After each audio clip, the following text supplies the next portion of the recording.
কুঠাৰ কেন্দ্ৰীয় সমিতিৰ উপদেষ্টা সভাপতি সম্পাদক প্ৰতিজন কাৰ্যনিৰ্বাহকৰ সদস্য আমি সকলোকে ধন্যবাদ জ্ঞাপন কৰিছোঁ। মোক এই গুৰু দায়িত্ব অৰ্পণ কৰাৰ কাৰণে কাৰ্যনিৰ্বাহকৰ প্ৰতিজন সদস্যক ধন্যবাদ জ্ঞাপন কৰিছোঁ।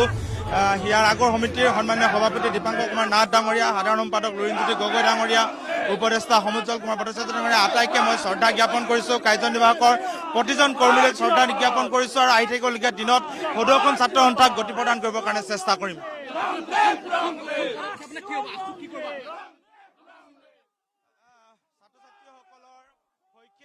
ভৱিষ্যত সুৰক্ষিত কৰাৰ স্বাৰ্থতে সদায় সদৌখন ছাত্ৰ সন্থাৰ হৈ কাম কৰি যাম আৰু সদৌখন ছাত্ৰ সন্থাই যাতে ছাত্ৰ ছাত্ৰীসকলক লৈ আগবাঢ়ি যায় আৰু সমগ্ৰ অসমত ছাত্ৰ ছাত্ৰীসকলক লৈ সদৌখন ছাত্ৰ সন্থাই যাতে অনাগত দিনত আগবাঢ়ি যাব পাৰে তাৰ কাৰণে সদায় প্ৰথমতে চেষ্টা কৰি থাকিম।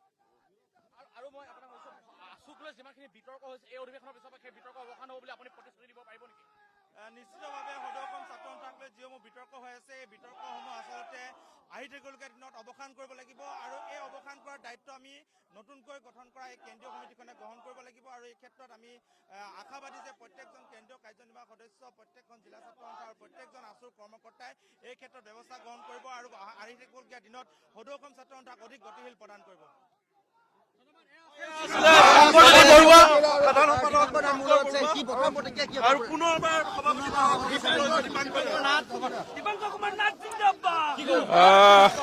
সদৌ অসম ছাত্ৰ সন্থাত মই থকা দিনৰে পৰা মোক এগৰাকী সৈনিক হিচাপে যি দায়িত্ব দিছে তাকে পালন কৰি আহিছোঁ। যোৱা কাৰ্যনিৰ্বাহকত মই সভাপতিৰ দায়িত্ব দিছিলে, মই সেই দায়িত্ব পালন কৰিছিলোঁ। গতিকে মোক আজি পুনৰ এই দায়িত্ব বাবে মোক যোগ্য বুলি ভাবি তেখেতসকলে নিৰ্বাচিত কৰিছে। গতিকে আমি সুকলমে পাৰ কৰি লৈ যাব লাগিব।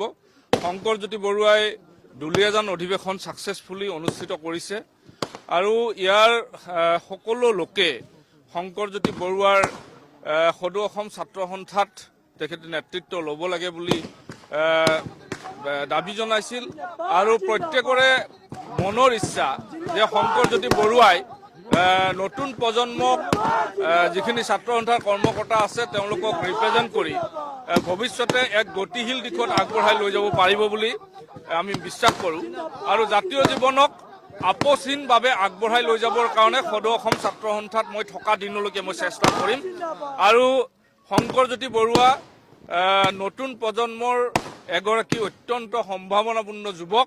আপোনালোক আটাইয়ে জানে ডিব্ৰুগড় বিশ্ববিদ্যালয়ৰ পৰা স্নাতকোত্তৰ ডিগ্ৰী লাভ কৰিছিল। গতিকে শংকৰজ্যোতি বৰুৱাৰ এই অধিৱেশনৰ অভ্যৰ্থনা সমিতিৰ সাধাৰণ সম্পাদক আছিল। আপোনালোক আটাইয়ে গমেই পাইছে যে লাখ লাখ মানুহ ইয়ালৈ আহিছিল, সকলোকে অভ্যৰ্থনা সমিতিয়ে কিদৰে আপ্যায়ন কৰিছে। গতিকে মই ভাবোঁ এগৰাকী উপযুক্ত নেতৃত্ব দিব পৰা ব্যক্তি সাধাৰণ সম্পাদক হিচাপে নিৰ্বাচিত হৈছে আৰু আপোচ নকৰাকে ভৱিষ্যতে সদৌ অসম ছাত্ৰ সন্থাক আগবঢ়াই লৈ যাব। ছাত্ৰ সমাজৰ প্ৰতি আপুনি কি মেছেজ দিব বিচাৰে?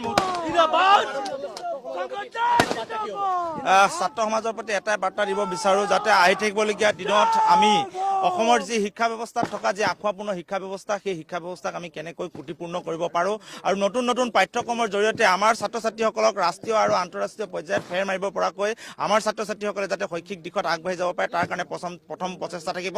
কাৰণ কৰোণা মহামাৰী আমাক ইতিমধ্যে শিকাই দিছে যে শ্ৰেণীকোঠাৰ পাঠদানৰ বাহিৰে অন্যান্য বিকল্প আমাৰ ছাত্ৰ ছাত্ৰীৰ কাৰণে নাই। গতিকে যিমান মহামাৰী বা যিয়ে নাহক আমাৰ ছাত্ৰ ছাত্ৰীসকলৰ শৈক্ষিক ভৱিষ্যত ক্ষতি নোহোৱাকৈ আমি ছাত্ৰ ছাত্ৰীসকলক লৈ অসমৰ সমগ্ৰ ছাত্ৰ ছাত্ৰীসকলক লৈ কেনেকৈ আগবাঢ়ি যাব পাৰোঁ তাক লৈ সদায় চিন্তা চৰ্চা থাকিব আৰু সদৌ অসম ছাত্ৰ সন্থাৰ মূল লক্ষ্য আৰু উদ্দেশ্য যিহেতু ছাত্ৰ ছাত্ৰীসকল, গতিকে ছাত্ৰ ছাত্ৰীসকলক লৈ আমি আগবাঢ়ি যাবৰ কাৰণে চেষ্টা কৰিম। দাদা কি ক'ব এই মুহূৰ্তত আপুনি জ্যেষ্ঠজন আছে, আপুনি আশীৰ্বাদ দিব এই মুহূৰ্তত? হয় হয় হয় আমাৰ সদৌ অসম ছাত্ৰ সন্থাৰ এটা পৰম্পৰা, আলোচনাৰে বুজাবুজিৰে সদৌ অসম ছাত্ৰ সন্থাৰ কেন্দ্ৰীয় কমিটি গঠন হয় আৰু আলোচনাৰে বুজাবুজিৰে দুলীয়াজান অধিৱেশনে দীপাংকৰ কুমাৰ নাথক পুনৰ সভাপতি আৰু শংকৰজ্যোতি বৰুৱাক সাধাৰণ সম্পাদক দায়িত্ব দিছে আৰু এখন নতুন ৰাজ্যিক কাৰ্যনিৰ্বাহক গঠন কৰিছে। গতিকে মোৰ ফালৰ পৰা দীপাংকৰ কুমাৰ নাথ ডাঙৰীয়া আৰু শংকৰ বৰুৱালৈ মোৰ আন্তৰিক অভিনন্দন জনালোঁ। নতুন ৰাজ্যিক কাৰ্যনিৰ্বাহক আটাই বিষয়ববীয়া আৰু সমূহ সদস্যলৈ মোৰ আন্তৰিক শুভেচ্ছা জনালোঁ আৰু মোৰ দৃঢ় বিশ্বাস যে দীপাংকৰ কুমাৰ নাথ আৰু শংকৰজ্যোতি বৰুৱাৰ নেতৃত্বত এই নতুন কাৰ্যনিৰ্বাহকে অসমৰ ছাত্ৰ ছাত্ৰীসকলৰ সুৰক্ষিত শৈক্ষিক ভৱিষ্যত নিশ্চিত কৰাৰ লগে লগে ছাত্ৰ ছাত্ৰীসকলৰ সপোন বাস্তৱত ৰূপায়িত কৰাৰ লগে লগে অসমৰ খিলঞ্জীয়া মানুহৰ স্বাৰ্থ সুৰক্ষিত কৰিবলৈ সক্ষম হ'ব আৰু বলিষ্ঠ পদক্ষেপ গ্ৰহণ কৰি আগবাঢ়ি যাব। এয়া আছিল মই দেখুৱালো শংকৰজ্যোতি বৰুৱা দীপাংকৰ নাথ আৰু সমুজ্জ্বল ভট্টাচাৰ্য।